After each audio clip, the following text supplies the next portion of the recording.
Constructing your life is about much more than just building a bank account. Each week, join real estate entrepreneur and mindset coach Austin Linney as he interviews guests who are constructing their dream lives and impacting the world around them on a daily basis. If you're an entrepreneur or wanting to start a business, or you just want to hear motivating stories of how others have overcome the odds, you are in the right place. And now for your host, Austin Linney. Guys, welcome. So glad to have you here. Guys, we've had so many great entrepreneurs, investors, amazing people sharing their story. And what we wanted to do after 230 plus episodes is we wanted to bring back some of the best pieces of advice in short clips to create a power-packed podcast where you can gain a ton of knowledge in a short amount of time. So what we've done here is we've created a greatest of episode, and we really hope that you enjoy us, our little picking from the best things that we've heard in the Construct Your Life podcast. So enjoy. For my first time, I raised like $70K the other day in like 20 minutes. And I was like, oh shit, that was really super easy. Well, it's a great deal. And yeah, we have a portion of control in the deal. So it's even better because we can put our hands on it. So, but what I try to harp on, and I'd love to hear your advice to anybody new starting on the business, maybe 3 points, is that what I tell them is this: get started now, like yesterday. And also, but weaponize yourself with all of the available options to invest. And I'm not just talking about real estate. Like my financial advisor manages like $2 billion. He's young. He works with a lot of real estate guys. Like there's so many different ways to invest your money that works for you, that if you started at 20 or you started at 18 and you built up at 32, you could be retired. Yeah, I think that's exactly right. You got to surround yourself with the right people, right? And that's professionally and personally. Most of my friend circle now, they're all 10 to 15 years older than me. Dude, I saw your video. I saw your post, and all 5 of y'all had Teslas. I was laughing my ass off. Yeah. I mean, great friends think alike, right? I mean, yeah. We actually all got it because I got mine because my buddy, I did a test drive in his. I was like, this is the most amazing thing I've ever sat at. Mm-hmm. So literally within 2 weeks, I had one. And then a couple months later, our other buddy got one. And we're just like, all right, man, Tesla gang, let's do this. No, I love it. But yeah, you got to surround yourself with like-minded people. I mean, look, honestly, one of the biggest blessings that came out of dropping out of college was that all of my friends were still in college and not in Nashville. I was the only guy that I knew that came back to Nashville. They were all still in Athens and Knoxville and, down at the Grove. And so I didn't go out and drink. I didn't go out and party. I didn't have anything else to do but work.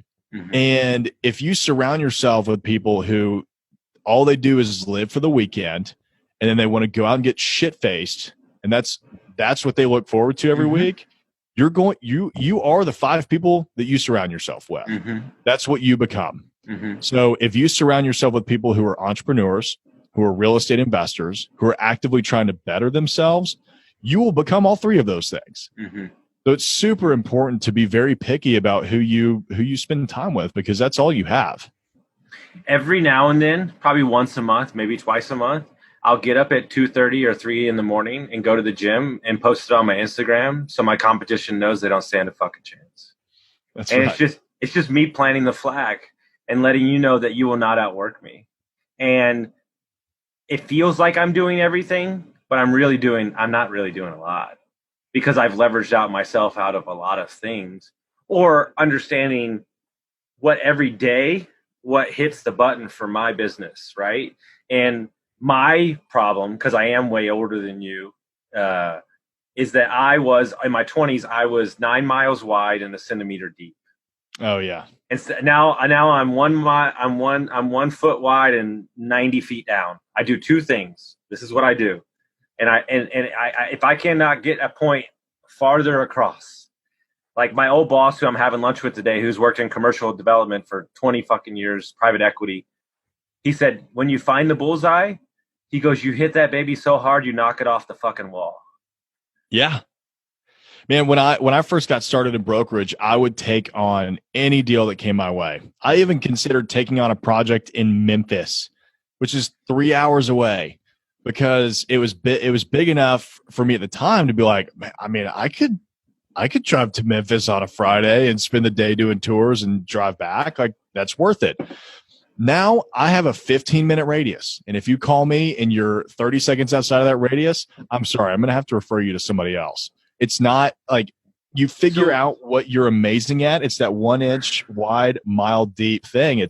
This is my area. I don't want to work outside this area. I want to be the expert in this specific. Just went to Tahoe, and yeah, it's Tahoe, but they said that since June 26th, when they reopened, it's been a 4th of July every day, and people are just tired of it. And now, Twitter, Facebook, they're saying you can work from home for the rest of your life. So why the hell would you pay $4,500 a month to live in San Francisco when you can live in Northern Michigan, work from your laptop, and pay $1,000, $900, $800? And I think that's what we're going to see over time, and you just have to kind of like figure it out.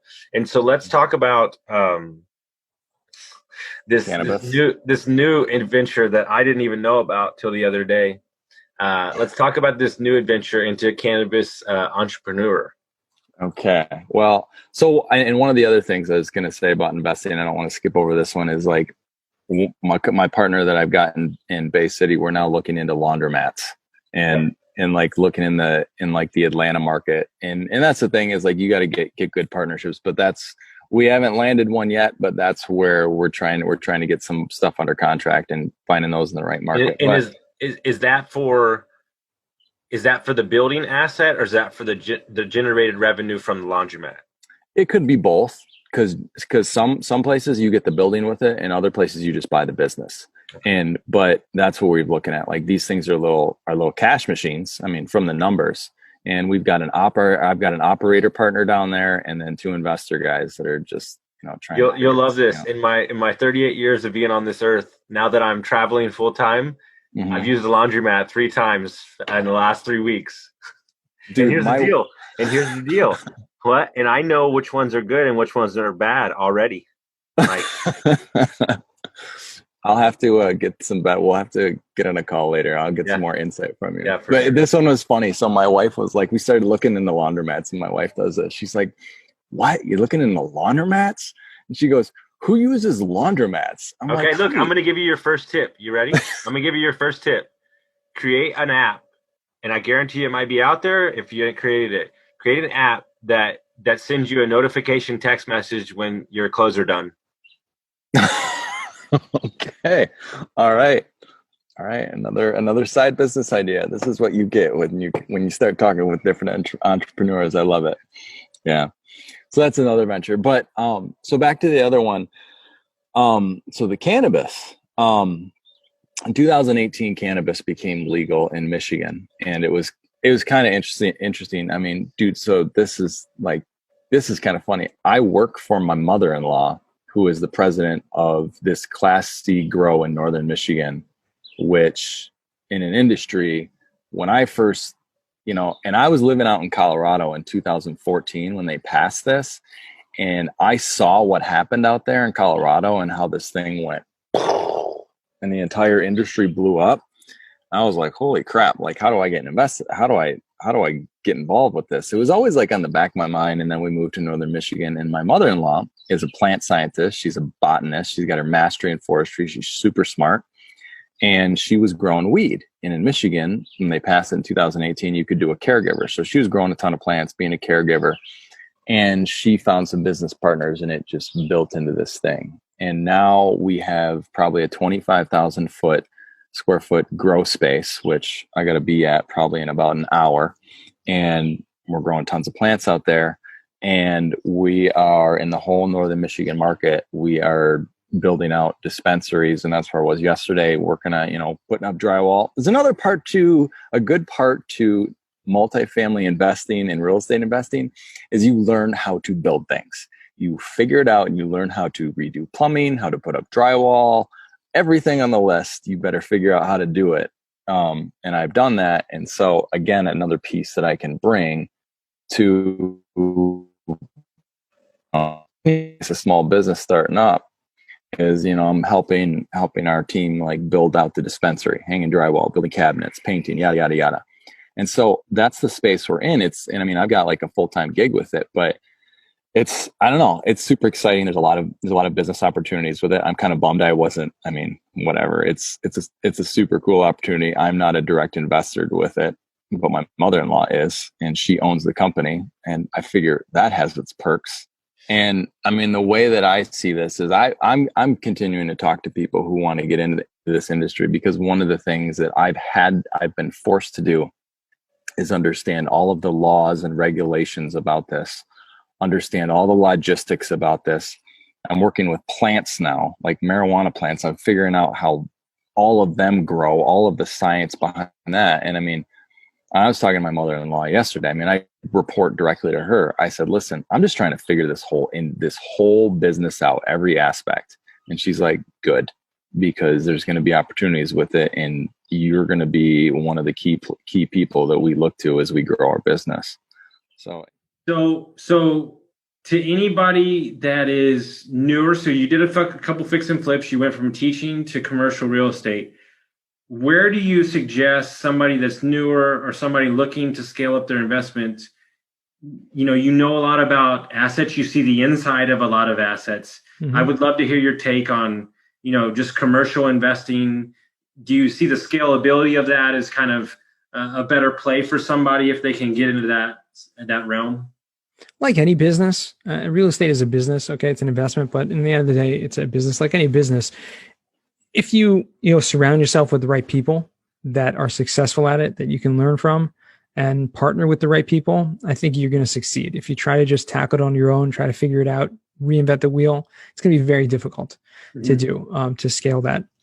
But I definitely think it's sustainable. There's tons of opportunities. There's no shortage of properties, no shortage of, obviously there's competition, but with the right mindset and the right focus, and you have to be focused, you can succeed. And I personally, because I've seen such an incredible volume of properties and closings and deals come through me just from the aspect of cost segregation, again, because I'm looking at all these deals closing, I'm looking at all these properties, I'm watching from a bird's eye view in every market in the country, every asset type that's out there. I'm seeing all this happening. I'm watching people doing this.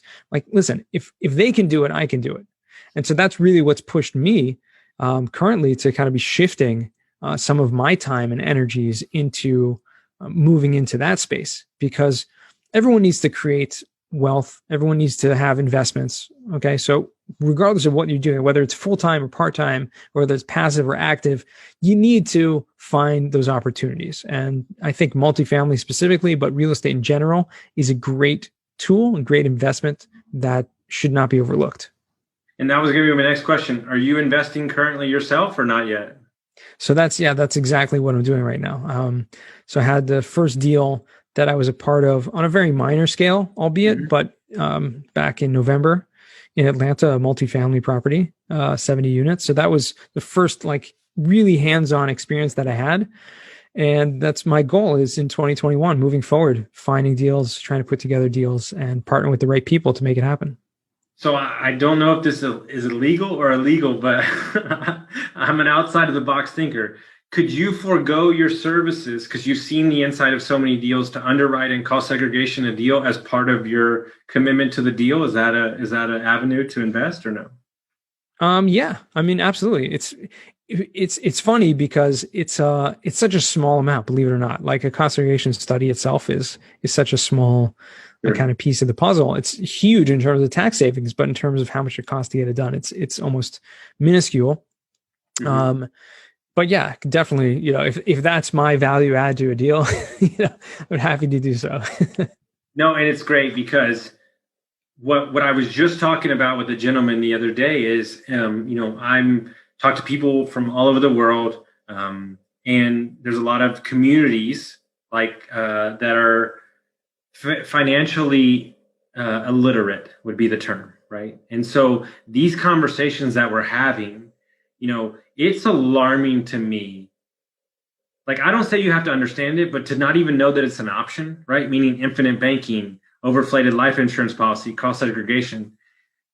the rich white head, whatever, are the ones that are hoarding this information. And it's nice to be able to get in these communities and share these ideas of these vehicles. To me, it's really probably one of the only things I care about.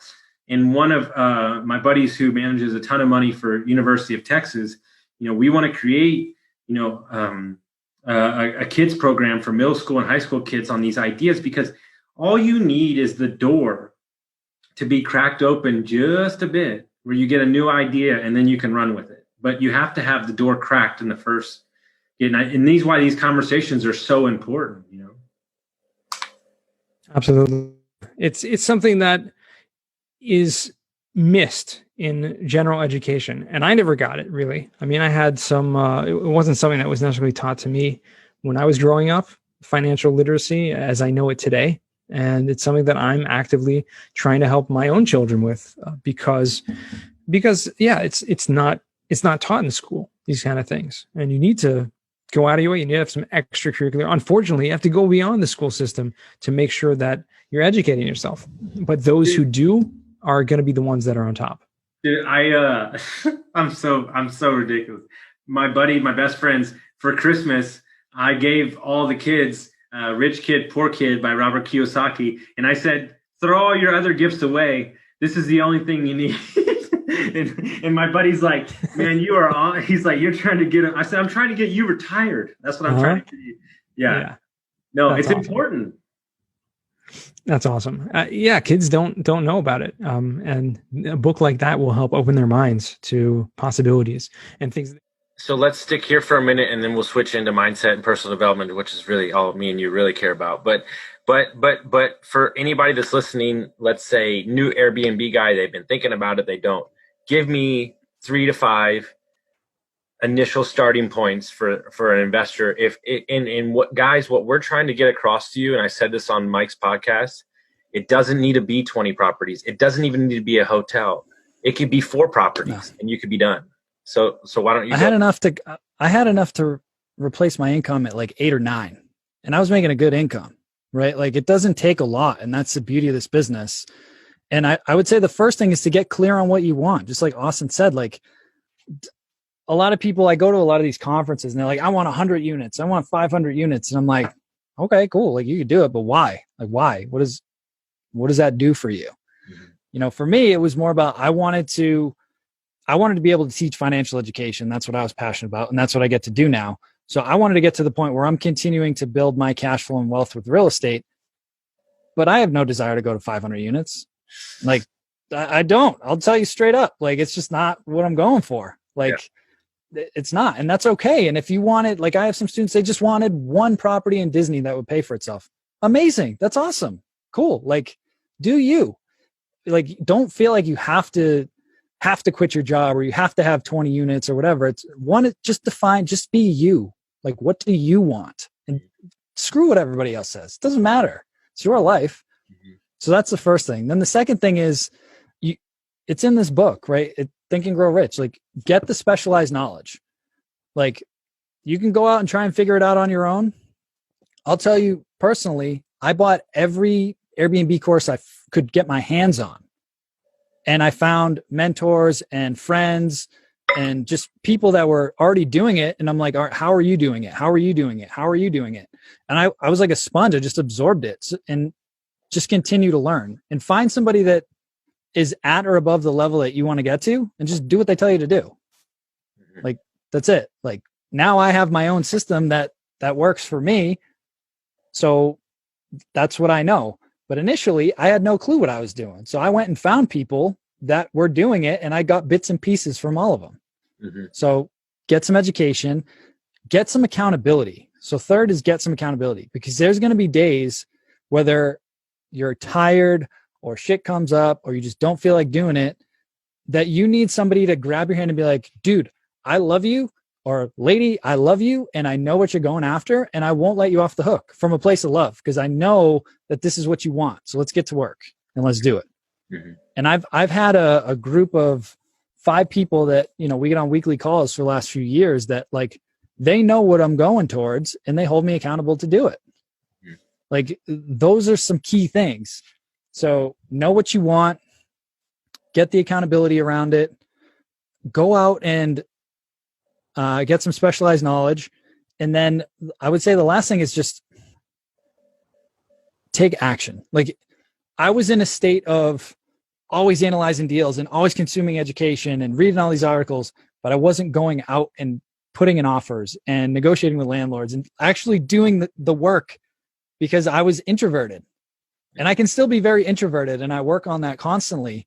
But like, if you don't put yourself out there, it's not just going to happen via osmosis. You have to go out. And I told Austin this, like, when I was trying to get my first deal, my first co-host deal, I was doing everything from like reaching out to people on Craigslist. I was hosting my own meetup. And there were literally a couple months where nobody showed up to my meetup. Not a single person came to that meetup. And I was like, cool, I'm going to keep doing it until people come. Like, period, because I am all in. Like, I burned the boats, man. Like, this is it. And when you just have that mental shift that I will do this no matter what, and you have the faith, it will happen. Like, it's a law. It will. No, you're trying to be a lifestyle investor, baby. Yes. That's the way I roll. I learned my lesson. I think I use an analogy. I think a lot of people in business walk out on a tree limb, and they get to the end of the tree limb and they go, why the hell am I on this tree limb? I don't want to be here anymore. Yeah. And so I set up my businesses. How can I leave this business in like 2 years? Because I'm like you, I just want to travel, right? And so is that kind of the genesis by you going off on your own, was kind of creating that leverage? So us being off on our own, we had talked about it for a long time before we actually parted ways with the partnership. We talked about it so many times because I was like, you're giving him 33%. You already know everything. You're so funny because I'm like that, literally. So I think we talked about it for about a year. Mm-hmm. Mm-hmm. And we just could not find the way to tell him that. Yeah. We needed to like, because he's like, honey, he did so much for me. Like, I could never do that to him. You know, like, if he needs me here, then I'll be here. But I said, he needs you to take over his company so he could retire. Mm-hmm. You know, you don't want to be there and still work for somebody. Like, you do not want to do that. So that's exactly what he wanted me to do. And we had talked about it plenty of time. He told me, I will front all the money. I will buy the land and you can come in and make all that happen and we'll work something out. Something that I forgot to mention, whenever we started this mentorship with him, I worked with him for free, completely, 100% free. No pay, absolutely. Like she said, I would get home, you know, we live in Lebanon. This was in Springfield, which is like 45 minutes away, almost an hour. So during the summer, it's 8:30 p.m. and it's tell the story about the bobcats on the job site. You said that in Clubhouse the other day. I thought it was the coolest thing ever. What do you mean? What was that? When you knew where the bobcat needed to be on Monday. Yes, tell that story. I thought I spoke to like 6 people. Yeah, that's a true story. So, you know, I would do whatever it took to be in good terms with them. If I was in the truck with them, you know, passenger seat, and I heard him, you know, making calls, scheduling different things. And if I heard him say, you know, on Monday, we're going to be on this property and we're going to start doing this type of grading or whatever it was, then I knew in my head that the equipment was, you know, 10 minutes away from there. And that if the employees would come in on Monday morning, they would have to set up the trailer, load the equipment, move it to the other property, and that would just take too much time. So I would go in on Sunday, make the delivery, have the equipment right where it needed to be. That way everything will be ready for Monday for everybody to go in and work. And by taking that initiative and doing those things, I think I was able to get his trust, and I was able to let him know that I was serious about the business, you know? Mm-hmm. And that's how everything worked. If I heard him talking about, you know, I need to do this tomorrow, whatever, even if I couldn't do anything, I would make sure that I would write it down. And the next day at that time, I'd say, hey, Pedro, I think it's time for us to go. We got to meet with, the city inspector and such and such lot. Yeah. And it got to the point where he would be like, I can't make it. Can you go over there and tell them that we need to do this, this, and this? And then I started becoming the face of the company. So at a certain point, it was two of us. Yeah. And then all the city inspectors now knew me as Pedro's son. It just became a really, really good relationship between him and I. So, but yeah, I did everything for free at the beginning. She had a hard time with that. A lot of my friends had a hard time with that. That's awful.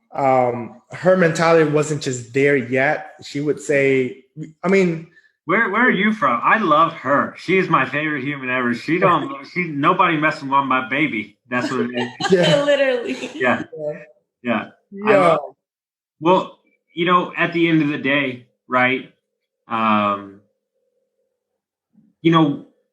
I look at it from a context of this.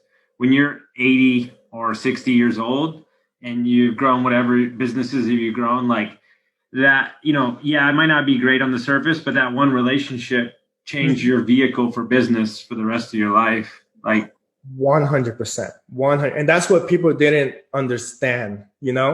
They would say, he's taking advantage of you. Even though employees, the subcontractors, they would say, wow, you're doing all this and he's not paying you one penny. Because, towards the end, he would go on vacation for 15 days and I would be the one closing on the houses, walking the houses, building the houses, everything, So, and I liked it personally, because at that time I was controlling everything. I was doing everything. So he would build 10, 15 houses at the same time. I would build 3, 4 houses at the same time.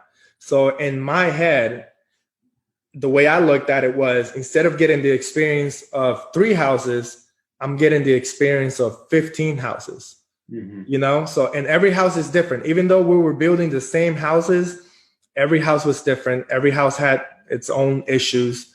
And then I was getting that experience. I was getting everything. So people didn't think of it like that. They would say, he's taking advantage of you. You're doing everything for free.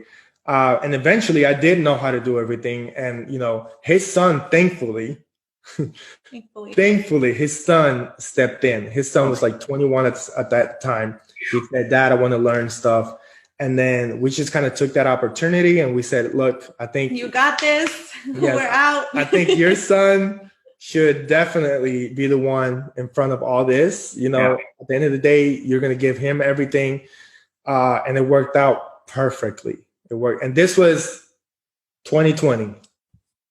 Guys, we just wanted to make this episode to thank each and every one of those amazing guests that we've had on, that have come in to share their story and share their insights and their knowledge with everything that they brought to the podcast.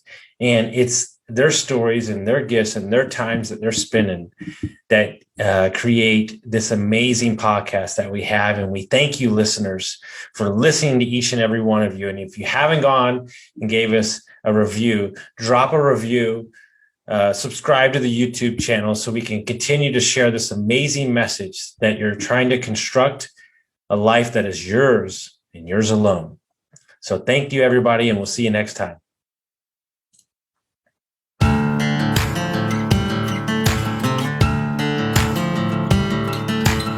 Thank you for listening to Construct Your Life with Austin Linney. If you enjoyed this episode, be sure to rate, review, subscribe, and pay it forward by sharing with a friend. Most importantly, take this opportunity to start constructing your life by taking immediate action on what you learned. For show notes, resources, and more information on one-on-one coaching with Austin, visit constructyourlifepodcast.com.